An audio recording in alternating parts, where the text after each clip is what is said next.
Ayan, ayan, ayan mga katambay. Magluluto tayo ngayon ng pinakbet. Healthy, healthy. Tamo pa kabalin katambay. Ayan o. Yan katamong ingredients. Ayan, din tamang apalya, balasenas, okra, kamanyang. Yan tayong kamatis, yung kalabasa. Tapos yan, bingin ni Marin G. Thank you so much Marin G. Yan o. Ang yamanasa na yan.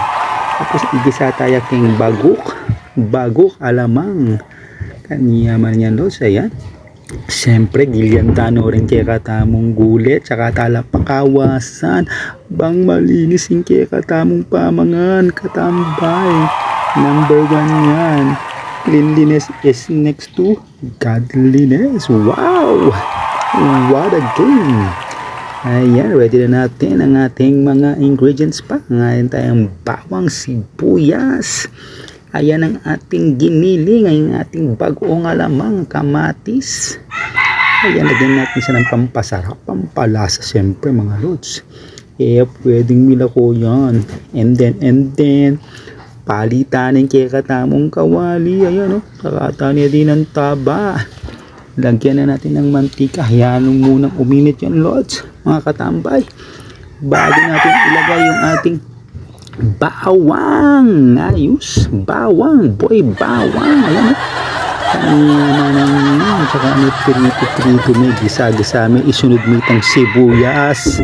Paborito ng sibuyas naman, red yung kakang ginamit kasi yan mo yung available kaya katamong kusina ng koyang masyong.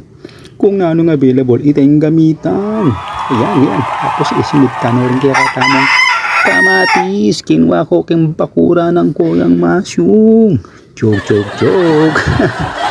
Ayan, tapos ang gisa-gisa kaya hanggat magtabayin kaya katamong kamatis. Manyaman talod itong malolya taba na.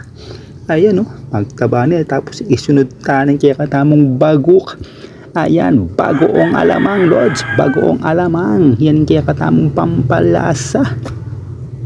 King kaya katamong gulay. Yan, isunod tanin kaya katamong giniling nga babi. Pork ground, brown pork ground. Oh my gulay. Ayan o, ngaman na. Tapos isunod tanin ulit ang malambat, lalambot. Siyempre yan, unang kaya katamong kalabasa. Tapos sunod tano rin kaya katamong aliwapang, kaya katamong kamaniyang. Yan o, apalya. Sunod tano rin talong, kamanyang, apalya. Tapos okra. Yan, tapos go. May takpan, may makanta magbalansi yung lasa, ang panglambot ng gulay. Paborito ko yan, half cook. Ayan yung kaya katamong gusta, no? Tignan kayo nga sinampong paminta kanya manini Marin G. Salamat for the blessings. Ayan na kaya katabong ulam. Wow, kaniyaman na lods. Tara na mga tana. Salamat